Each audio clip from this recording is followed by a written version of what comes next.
Well, Dalal Street sees red as the markets end at a 3-month low. BSE companies wipe out a market cap of nearly 11 lakh crore rupees in the last two sessions. The Sensex and the Nifty fell 2% to post its biggest weekly fall in a single month. And banks took it on the chin, fell over 5% this week. And this was on a truncated week, by the way. There's so much happening. It was complete chaos. In today's edition of the Editor's Roundtable, we will decode the fall in the Adani Group stocks, which was the big talking point of the street. We also put a spotlight on cement and auto stocks. By the way, auto stocks were big gainers.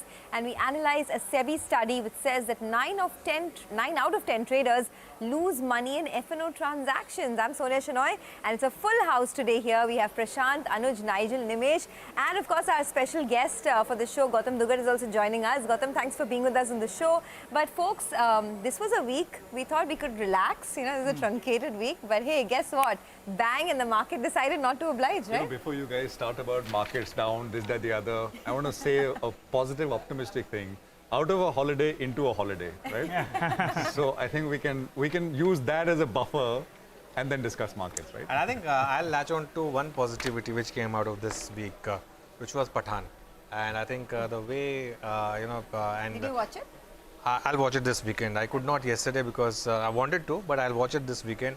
And, for two reasons. Obviously, I'm a die-hard Shah Rukh Khan fan, and I think, as I've been saying, is the only true superstar. And B, I mean, it also proved that if content is there, then all these boycott calls and all, they don't work. If the content has to be there, you know, that was one thing which was missing with the film industry. I think that I'm glad that they've realized it. And now, started to see at least some good blockbusters coming out. Okay. Gautam, you want to pipe in? Did you watch Pathan? Do you like movies? Not yet. You're busy watching the markets and all that happened today, this week, right? Using 50 companies a day. So result season is going on anyway.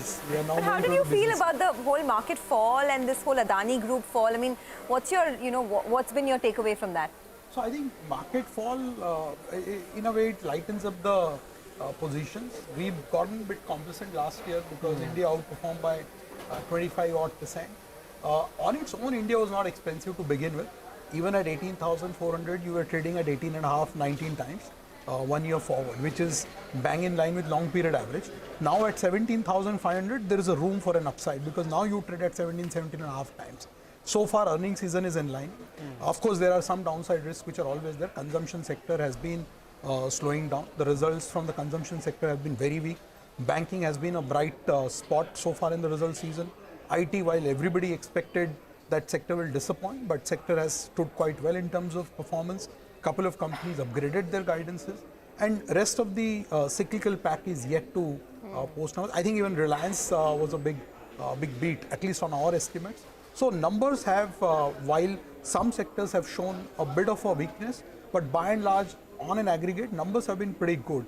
And the fact that markets have corrected to an extent, whatever 500, 800 points on Nifty, it makes the valuation a little lighter now at about 17.5, 18 times. So till about a month back, we were trading at about 130, 140% premium to emerging market when you compare MSCI India versus MSCI emerging market.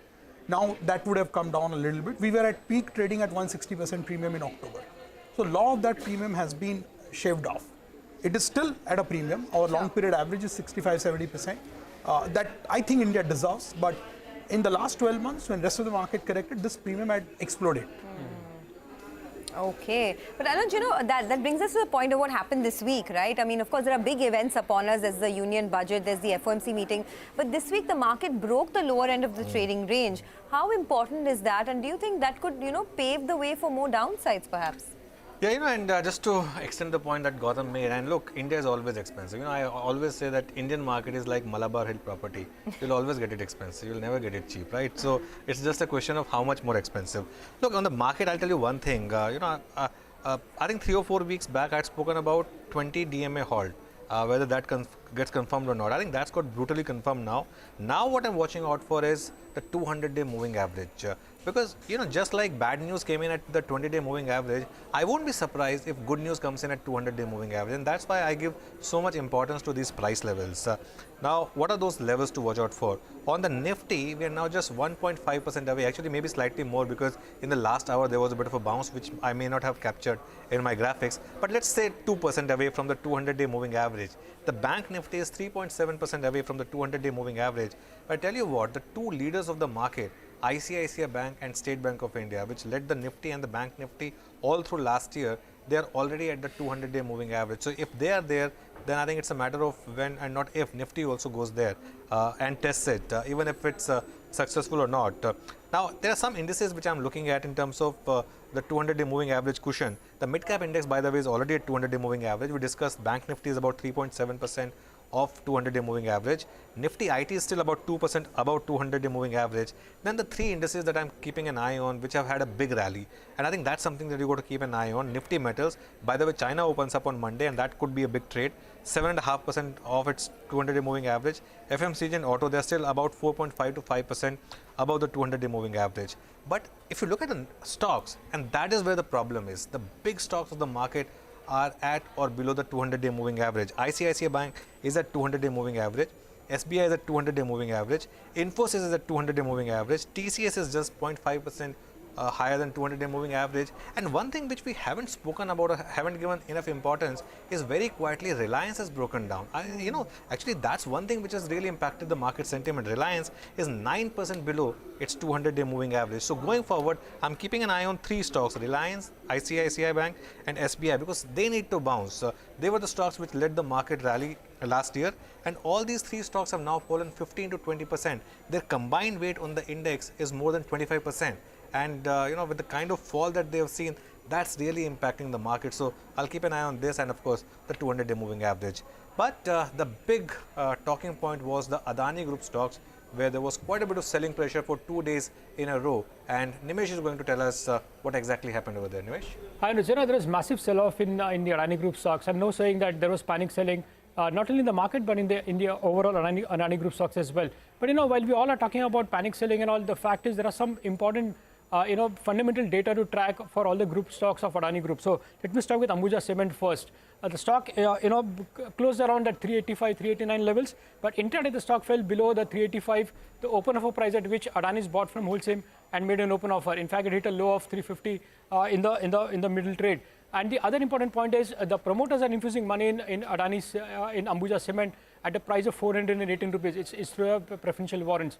Similar is the case with ACC as well. Intraday the stock hit a low of 1850, closed around 1900 levels, but the open offer price of ACC from the Adani family was at 2300 rupees per share. So again, there is a deep discount now to the open offer price at which the Adani's bought over. And remember, both these assets are strong assets backed by cash flow, and there is a sector tailwind as well as far as the cement sector is concerned. Similar is the case with Adani Ports. Look at the stock price today. It hit a low of 550, recovered towards 600 levels towards the closing end. But Kotak put out a note today in the morning. They've upgraded the stock to a buy now from add, and they have a target price of 860. After today's fall, the stock is now currently valued at less than 11 times FY24 EV to EBITDA, and this is again a monopoly company having a 50% market share, having a margins of more than 60-65%, and the stock has collapsed to almost 10 times forward earnings. Last is Adani Enterprise. Now this is going to be very critical. The stock today slipped below the FPO price. The FPO price band is between 3112 to 3276, and the anchor investors came in at the upper end, and they've committed 6,000 crores, which means half of the money, 3,000 crores, will come through the anchor investors. Now the critical point is the FPO ends on 31st of this month. Now the key to watch would be at least one time the QIP book has to subscribe, and overall 90% of the book has to subscribe for the issue to go through. So that will be very important and could be a near-term catalyst for not only for Adani Enterprise but for the entire group as well. So while there is panic selling, a lot of triggers. Lot of panic selling. There was a lot of retail got cleaned out, but there are some fundamental things to watch for as far as the Adani groups are concerned. Gautam, your view on this, especially the way banks sold off this week, and there was all kind of debate on whether the Indian banks actually deserve to fall that much. Do they actually have that much exposure to Adani? That aside, your view. So Anuj, when such a big event happens, typically fundamentals take a backseat and sentiment, drives the market. I think that is what has happened today. If you go by the data which is available in the public domain, the entire banking sector exposure, whichever way you slice and dice it, private banks or PSU bank, is less than 1%. In fact, less than 0.5%. And if you look at it as a percentage of net worth, that is also sub 2 or sub 3%. What market was perhaps looking at was an excuse to sell banks. because you have seen it in the last 10 days. Every single bank has posted solid set of numbers. Almost all of them have seen an upgrade. We have seen this in second quarter FY23 also. Banks have been posting very good set of numbers, but the stocks have not been reacting. Perhaps people are trying to shift some allocation because bank is an over-owned sector today. Every fund, every investor is, it's become a consensus overweight kind of a call. Is there an argument that for banks, the best of the quarter is now behind, and from here on you're going to see NIM pressures and earnings pressure as well? So is that something good market is telling you, that the best for the banks is over? Possibly the best is in, but it's not yet behind. I would expect banks to do very well even in FY24, notwithstanding this NIM pressure. Look at it, Nimesh. FY18 to FY23, banking sector in Nifty, if you add up the 11 financials, they've gone from 45,000 crores of profit to 2,08,000 crores of profit. That is a massive 5x jump in profit in 5 years. In that same 5-year period, your auto profits have gone down from 30 to 20,000 crores. Now, on that high base, banks are expected to do about 16-17% growth, which one can debate that it's much lesser than what people have got used to in the last 2-3 years. Sure. But it is still very healthy. Okay. Well, let's talk about another pocket which did well, right? We're talking about all the gloom and doom, but on the flip side, there were some sectors that did very well, and autos topped the charts. So the big headlines this week was very good numbers that came in from the auto pack, whether it was Tata Motors that reported profitability for the first time in 2 years. It was Bajaj Auto that reported a record high EBITDA. There was TVS Motor that posted a 5th consecutive quarter of margins plus 10%, and Maruti where the margins went up both year on year and quarter on quarter. Now, if you look at the stock moves as well, right? January has been a very good month for autos so far. Tata Motors is up 15%, Bajaj Auto is up 10%. In fact, M&M is now up 80% from the lows that it saw in March of last year. And there are a lot of positive triggers, as we know, whether it's the pickup in demand, whether it's supply side challenges receding, or even raw material prices are lower. But the question we're asking is there more valuation headroom? And if yes, which are the stocks that have headroom? Now, if you look at the chart that will come up for you on your screen, Bajaj Auto, Maruti, TVS Motor and M&M. Now, most of these stocks are trading, around their historic averages. So let's just get you that list. But Maruti and TVS Motor have more valuation headroom compared to historic averages. So Maruti currently trades at 24 times FY24, while the historic average PE is 26 times, while TVS Motor trades at about 26 times, while historic average PE is 27, 28 times. A lot of brokerages have gone ahead and upgraded the stocks this week as well. JP Morgan upgraded Bajaj Auto, UBS raised their target price on Maruti to 12,600, and Jefferies raised it to about 1550 on TVS Motor. So across the board, brokerage upgrades. But from the entire list, there's Maruti and TVS Motor that has some valuation headroom as per historic averages. But the other sector that we looked at towards late trade in the week was cement, and there was quite a bit of a fall there. Well, that's right, Sonia. Moving from the best performing sector to actually one of the worst performing. So cement really had a down week, actually, if you look at it. And in terms of the numbers of Ultratech, well, they were pretty much in line. The issue was, the stock opened up mildly in the red, but post the con call, the stock fell. It fell closer to around 4% also. So a few takeaways. Let's start with the positive part first. The demand, as they said, is rock solid. It's likely to continue in the coming year. So good news out there. And on pricing, though, they were not committal. They said that, in fact, pricing could remain a little bit flattish, which the street is working with price increase coming about. So that was something that they didn't indicate, and the street was clearly disappointed. But still, they said that the EBITDA from around 900 rupees will move to 4 digits. That means more than 1,000 rupees. How does that happen? They indicated operating leverage will play out. So that's something that they are working with. And also the cost per ton of fuel, that's going to come down by around $25 per ton. That works out to roughly around 120 rupees. So the broad sense you got is operating leverage is what they're focusing on, not on pricing, which the street got a little bit disappointed on. The overall cost though for the sector, they're expecting to remain elevated because China is reopening. There's no fresh petcoke capacity that's coming on stream, and also that ongoing war between Russia as well as Ukraine. Finally, they're saying, yes, we're sticking to this capex, 6,000 to 7,000 crores odd. So suddenly you have Ultratech, the biggest player out there, which is going to be aggressive. The problem is we're getting to election year, and past evidence suggests that when you get into election year, volumes pick up, capacity utilization picks up as well. In 2015 and 2019 as well, you had volumes that were very, very good. And the takeaway that Jeffrey says is, in FY19, volumes went up by 12%, but EBITDA went down by close to under 100 rupees. And that's the fear getting into an election year. Will FY24 be a repeat of FY19? Well, the bullish sentiment on the street says no, but that's a data point that we need to contend it as well. Before we wind up, just a valuation snapshot. A couple of the stocks in there, they have come down, whether it's Ramco or Shree, they have derated over the last few years. But otherwise, the others are trading pretty much in line with their averages. Okay, in fact, we want to pose these questions to Gautam as well, but we need to take a short commercial break. Don't go anywhere. We'll continue to decode the week gone by and also tell you about the big cues that are lined up in the week to come. Stay tuned.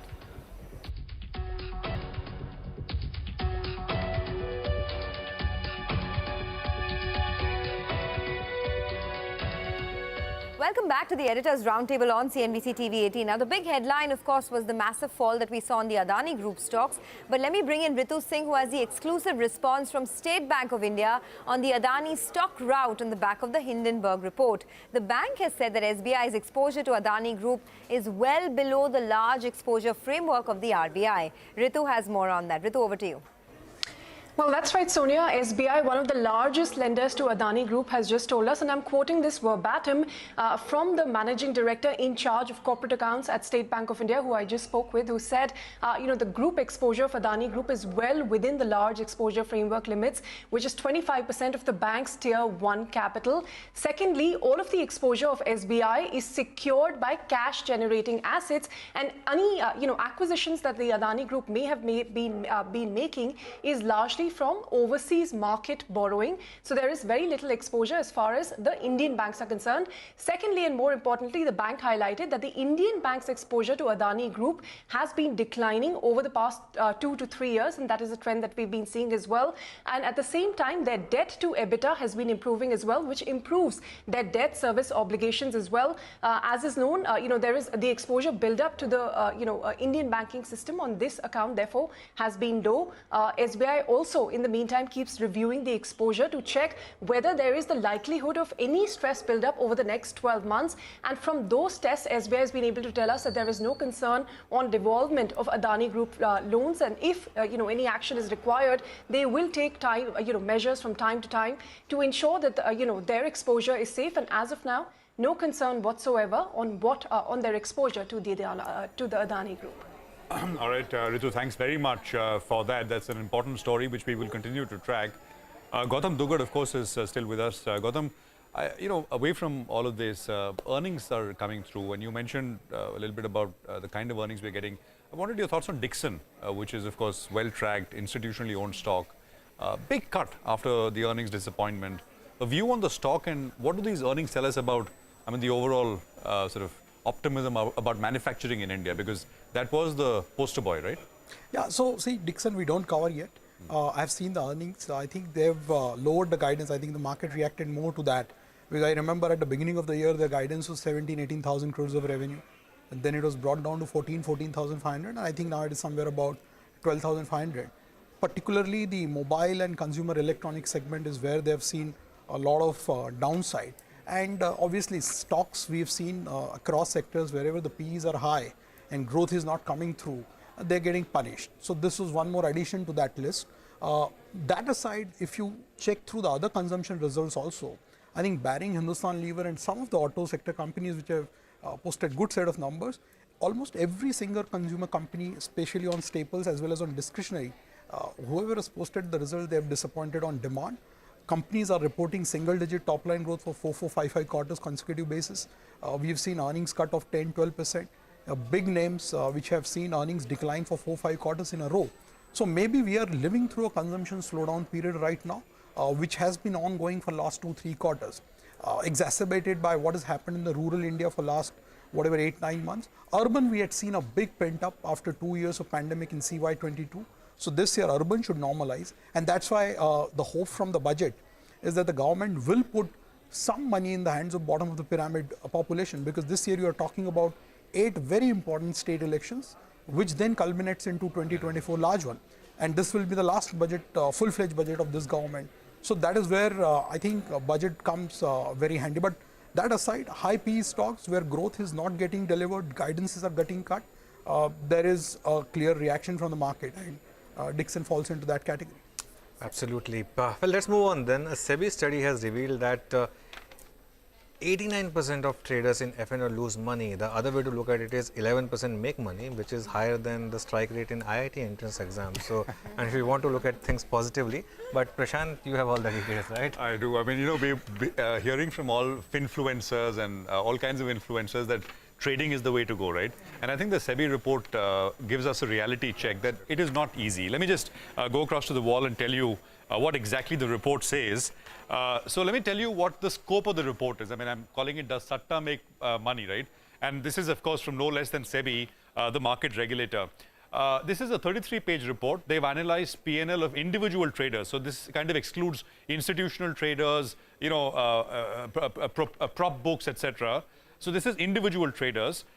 They've only looked at the F&O segment, and this is only for 2 years. FY19 and FY22. One is pre-COVID year, the other is, I mean, FY22 means this is bulk of the year was 2021 calendar. This was, of course, still lockdown, Delta wave, etc. So people were stuck at home. I'll tell you why that is important. And they studied data from 10 brokers, which made up 67% of the individual client level turnover during FY22. So this is not 100% data. This represents 67% of the individual client level data. First is the number of individual traders, which has seen a big explosion. It was 7 lakh odd in FY19. In FY22, it went up to 45.2 lakh. And this is what I was talking about. 2021 was a COVID year, and trading volumes, not just in India, but around the world, zoomed up because people were stuck at home, could not step out. And I mean, you know, trading was one of the things which they engaged in. Age profile of traders also kind of has shifted. So between 20 and 40 age group, you know, in FY19, it made up for about 54% of the volumes, 55% of the volumes. That's moved up to almost 75% of the volumes in FY22, right? Naturally, I mean, people who were going out to offices, they were stuck at home, and they also engaged in a fair bit of trading. Now we come to the statistic, which is basically the headline of this piece. This is their study in terms of how many people made money and how many lost. Simply put, 89% of those who traded lost money, and 11% actually were able to make a profit. What was the average profit and average loss? The average loss was 1.1 lakh, and the average profit was about 1.5 odd lakhs as well. Just a stunning statistics. The study says the average loss of a loss maker was over 15 times the average profit of a profit maker. I mean, I thought that was kind of interesting to put out. What is the sort of trading activity in options versus futures? The next graphic will tell you 98% of the volume is now options. Futures 11%. It's not very different from FY19. But if you go back 10 years, I mean, you go back to 2007, 2008, you know, it used to be reverse. 11% options, 90% futures. That's completely flipped. But of course, that's a slightly longer time period we're looking at. Transaction costs, I mean, something which people don't consider. And the SEBI studies says traders paid, you know, loss makers paid 23% of their net trading loss in transaction costs, and the similar numbers out there on the profit-making side as well. So these are substantial transaction costs. I just want to end with a couple of points, which I think should be pretty obvious looking at the SEBI study. Making living by trading is, I mean, it's actually one of the toughest things out there. Don't let what people on social media, etc., tell you. It is tough if you're looking to run your house by the trading income. Successful trading requires study, dedication, method, system, whichever works for you. It is not random. It is never random. And of course, a lot of it is mental and behavioral, right? I mean, it requires you to overcome one's own biases in a very large way, inherent biases and traits. I want to just end with what I think one of the greatest ever traders has said. Ed Sykota is featured in the Market Wizards book. It's a book which you should read if you are planning getting into trading, or if you've not read. He says it can be very expensive to try to convince the markets that you're right. And second, he says the elements of good trading are 1, cutting losses, 2, cutting losses, 3, cutting losses. If you follow these rules, you may have a chance to survive. I think, I mean, pretty wise words from someone who's actually thought about this stuff in a pretty deep way. So that's a SEBI study for you. Back to you guys. Absolutely. You know, and just one last point. The study also says that the top 1% make 50% of the overall pool of profit, and top 5 or 6% make 91%, which takes me back to the old classic of Ashok Kumar and Amol Palekar, Choti Si Baat, where he says that the bottom is always crowded, there's always space at the top. Of course, only 1% manage to reach the top, but if you do reach the top, then a lot of money is to be made there as well. And you know who's making all these monies, by the way? There's Not an us for add-on. sure. The HFTs, the high frequency trading firms. You know, our colleague Santosh Nair had made this beautiful report. The high frequency trading firms are making money hand over fist, right? I just feel bad for that guy who, Because you you know... take emotion out. No, I just feel bad for that guy who must have, you know, during the pandemic, maybe lost his job, as you said, and started trading and then made all the losses. So Oh dear. poor guy. Okay, well, folks, no, it's important. I mean, jokes apart, it's important to take all these this caution on board. But hope you guys have a great, restful weekend. With that, we wrap up with this edition of Editors Roundtable. We'll see you again on Monday.